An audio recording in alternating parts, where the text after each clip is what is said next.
ರಾಜ್ಯದಲ್ಲೀಗ ರಾಜ್ಯಪಾಲರದ್ದೇ ಆಟ. ಸಿದ್ದು ವಿರುದ್ಧ ವಿಚಾರಣೆಗೆ ಅನುಮತಿ ಕೊಡ್ತಾರಾ?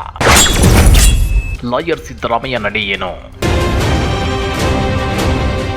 ಮೂಡ ಹಗರಣ ಸಂಬಂಧ ಇದೀಗ ಎಲ್ಲರ ಚಿತ್ತ ರಾಜಭವನದತ್ತ ನೆಟ್ಟಿದೆ. ಮೂಡ ಪ್ರಕರಣದಲ್ಲಿ ರಾಜ್ಯಪಾಲರು ಯಾವ ನಿರ್ಧಾರ ತೆಗೆದುಕೊಳ್ತಾರೆ? ರಾಜ್ಯಪಾಲರ ನಿರ್ಧಾರಕ್ಕೆ ಜಾಣರಾಮಯ್ಯ, ಲಾಯರ್ ರಾಮಯ್ಯ ಅದೇಗೆ ರಿಯಾಕ್ಟ್ ಆಗ್ತಾರೆ ಅನ್ನೋ ಚರ್ಚೆಗಳು ಜೋರಾಗಿವೆ. ಹಾಗಾದ್ರೆ ಸಿದ್ದು ವಿರುದ್ಧ ವಿಚಾರಣೆಗೆ ರಾಜ್ಯಪಾಲರು ಅನುಮತಿ ಕೊಡ್ತಾರಾ? ಅಷ್ಟಕ್ಕೂ ಕಾನೂನು ಏನ್ ಹೇಳುತ್ತೆ ಗೊತ್ತಾ?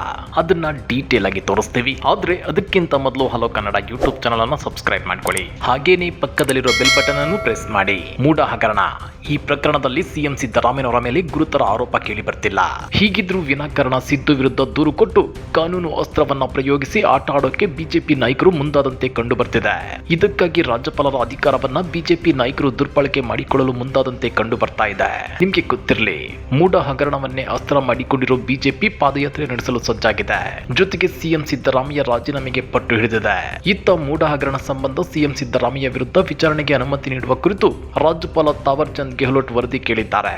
ಮತ್ತೊಂದು ಕಡೆ ಕಳೆದ ಜುಲೈ 26ರಂದು ಸಾಮಾಜಿಕ ಹೋರಾಟಗಾರ ಟಿಜೆ ಅಬ್ರಹಂ ರಾಜ್ಯಪಾಲರಿಗೆ ದೂರು ನೀಡಿದ್ರು. ಸಿಎಂ ಸಿದ್ದರಾಮಯ್ಯ ವಿರುದ್ಧ ಪ್ರಾಸಿಕ್ಯೂಷನ್ಗೆ ನೀಡಬೇಕು ಅಂತ ದೂರಿನಲ್ಲಿ ಉಲ್ಲೇಖಿಸಲಾಗಿದೆ. ಈ ದೂರನ್ನ ಗಂಭೀರವಾಗಿ ಪರಿಗಣಿಸಿರುವ ರಾಜ್ಯಪಾಲರು ಇದೀಗ ಕಾನೂನು ತಜ್ಞರ ವರದಿ ಕೇಳಿದ್ದಾರೆ.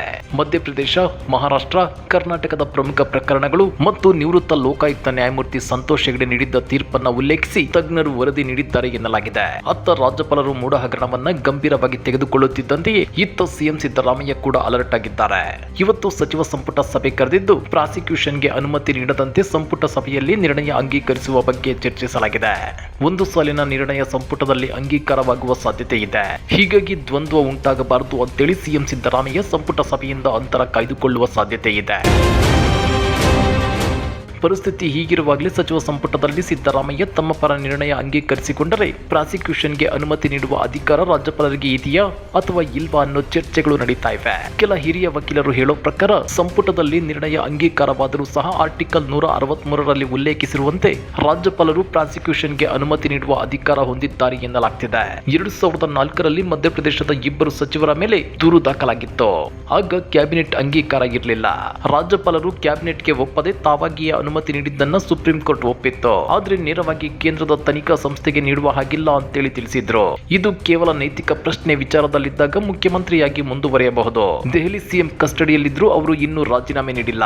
ಸುಪ್ರೀಂ ಕೋರ್ಟ್ ಅವರ ನಿರ್ಧಾರಕ್ಕೆ ಬಿಟ್ಟಿದೆ. ಬೇರೆ ಯಾವ ಕೋರ್ಟ್ ತೀರ್ಪಿಗಿಂತಲೂ ಸುಪ್ರೀಂ ಕೋರ್ಟ್ ಆದೇಶ ಮುಖ್ಯವಾದದ್ದು. ರಾಜ್ಯಪಾಲರಿಗೆ ವಿಚಾರಣೆಗೆ ಅನುಮತಿ ನೀಡುವ ಅಧಿಕಾರ ಇದೆ ಅಂತೇಳಿ 5 ಜಡ್ಜ್ಗಳು ತೀರ್ಮಾನ ಮಾಡಿದ್ದು ಇದೆ. ಹೀಗಾಗಿ ಈ ಬಗ್ಗೆ ಸಿಎಂ ಸಿದ್ದರಾಮಯ್ಯ ಕಾನೂನು ತಜ್ಞರೊಂದಿಗೆ ಚರ್ಚೆ ನಡೆಸೋ ಸಾಧ್ಯತೆ ಇದೆ. ಇನ್ನ ಇವತ್ತು ರಾಜ್ಯ ಸಚಿವ ಸಂಪುಟ ಒಂದು ಸಾಲಿನ ನಿರ್ಣಯ ಅಂಗೀಕರಿಸಿದ್ರೂ ಸಹ ರಾಜ್ಯಪಾಲರು ವಿಚಾರಣೆಗೆ ಅನುಮತಿ ನೀಡಬಹುದು. ಇದರೊಂದಿಗೆ ಒಂದು ಸಾಲಿನ ನಿರ್ಣಯ ಅಂಗೀಕರಿಸಲಿರುವ ಸಂಪುಟ ರಾಜಭವನದೊಂದಿಗೆ ಸಂಘರ್ಷಕ್ಕೆ ಇಳಿದ್ರೂ ಆಶ್ಚರ್ಯವಿಲ್ಲ. ಈ ನಡುವೆ ಖುದ್ದು ಲಾವು ಹೊತ್ಕೊಂಡಿರೋ ಸಿಎಂ ಸಿದ್ದರಾಮಯ್ಯನವರ ತಲೆಯಲ್ಲಿ ಏನ್ ಓಡ್ತಿದೆ? ಈ ಪ್ರಕರಣವನ್ನ ಅವರು ಅದೇಗೆ ಮೆಟ್ಟಿ ನಿಲ್ತಾರೆ ಅನ್ನೋದೇ ಸದ್ಯದ ಕುತೂಹಲ.